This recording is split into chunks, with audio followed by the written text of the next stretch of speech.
Well, hello and welcome back to GearHeadGeeks. In this video, this is a very short video on how to install and time the cam on a Kawasaki KZ400. The service manual gives you the most convoluted, something you have to read 20 times to figure out what the heck they're talking about. I'm going to go through, I'm going to show you exactly what they're talking about, and we will install and time the cam, and it isn't as big a deal as they make it out to be. Fairly simple, and I'll show you how. So we'll get to that. Okay, so to time these cams, the first thing we need to do, and I don't know if I can get a good enough, if you can see this well enough, I'll get some light on it. It might be too much glare, but there's a T mark on the advancer inside, and that's the first thing you do. You line that up, put it on the T mark, and that is the first step. The second step is going to be, and I'm going to try and show you this if I can. Need to get the camera, it's on a pole here. Okay, the next thing you need to do is you need to turn this counterclockwise exactly 90 degrees, and I'm going to do that.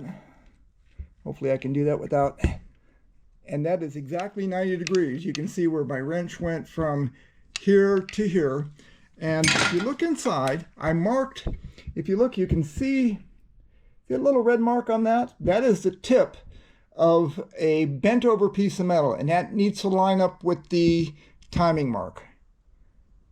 I don't know if you can see that, but I marked it red so you could kind of see it, but that needs a time right there. So we are at 90 degrees, and it's really a after-top dead center, but we won't talk about that. So anyway, it goes in there. Okay, so now get this thing aimed again. Okay, get this tightened up so you can see. All right, so now we're exactly 90 degrees after top dead center. We've turned it counterclockwise 90 degrees, and that's lined up. And we have the cam gear, and there's two sets of marks on it. If you look right here, there's one, and it has no other marking than just an arrow. And then we have one here, which is a T. I tried to mark it. I didn't do that great of a job, but it's got a T and another arrow. Okay, this is going to be our final, but for now we need this. And the reason we need this one, and doing this whole thing, you see this little groove right here? What this does is allows us to put our cam in and push it down and get our chain all lined up so that we can get it timed, get it on the cam, and then we'll turn everything back and it will move this to the T mark and line up our cam, and we'll put it together. So let's go do that. Okay, now we'll put the cam in. Okay, so it's holding onto the chain. Okay, that's a little easier. Okay, we got that over that. And now what you want to do, the next thing you need to do is get this guy here lined up straight up and down. That's an important part. Now we need to get our chain and sprocket out of a bind and get it lined up where it needs to be.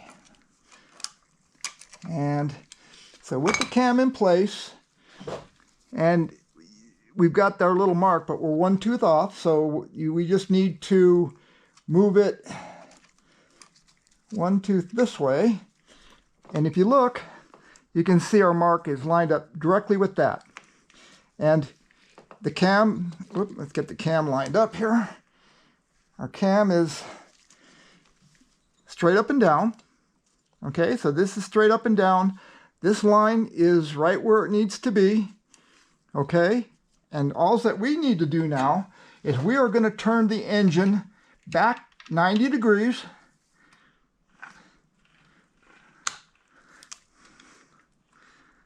Till our mark lines up, and it lines up right there, and then we can put the screws back in our cam. And that is all there is to it. It's just a little fiddly.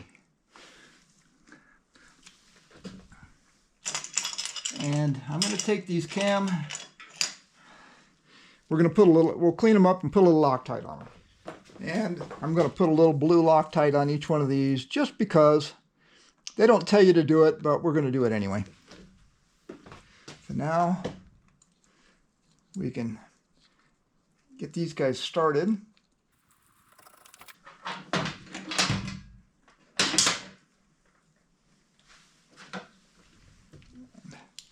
We'll run these in.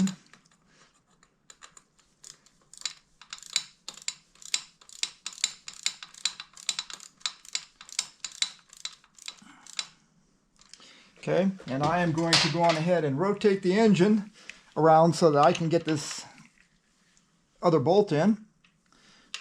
And then we'll go back and double check our timing.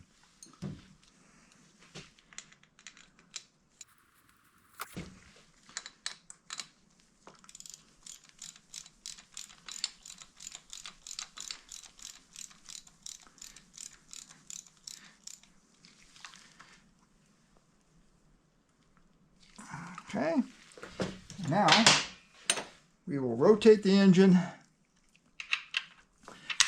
around to where we have the mark is even with the case, and that'll be our T, with the mark with the T on it. Oop. Okay, so there's our mark with the T on it. This is straight up and down. And then what we have to do is, I'm going to look here and I'll show you.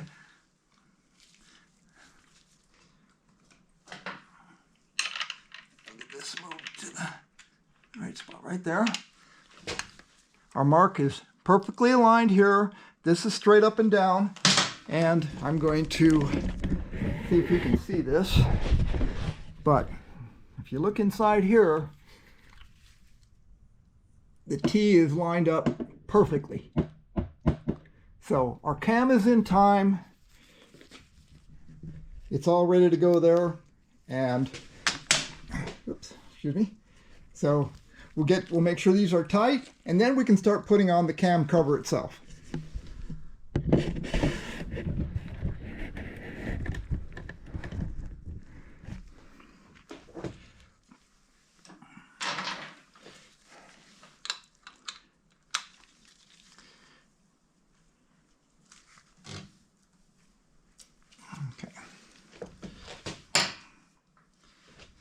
So the cam cover itself, I've got this all cleaned up. All the excess stuff is off of it. It had a groove in here that used to have an O-ring, but the factory, when they had all these oil leak problems, so I worked at the Kawasaki dealership when KZ400s were new, and they had oil leaks like they were coming out their ears. So what they did is they say use a sealer that goes in there, and they gave you this white sealer, which was pretty good stuff, but we're going to use something better.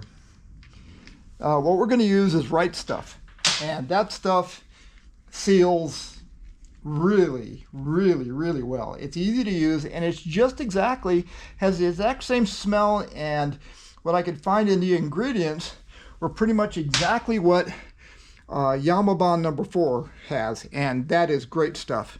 But we'll use the Right Stuff. And this stuff comes in a can, and it is messy. So I'm going to go work at this. I'll put some on here, get it all on there, and we'll put this on.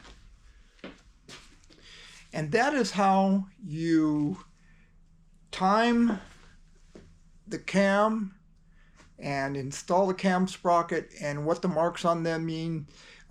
They just take a weird way of explaining it in the service manual. It's a very simple operation. You just go on ahead, put it top dead center, rotate it 90 degrees so that you can get the little dip in the camshaft sprocket to fit, and you've got a mark on it so you can line it up when it's that's actually at 45 degrees actually. And then once that's in, you can roll it back and your cam, put in the nuts and bolts, and you're all set. So it's a relatively simple operation. So thanks for watching. Don't forget to subscribe, and we'll see you next time here on GearHeadGeeks.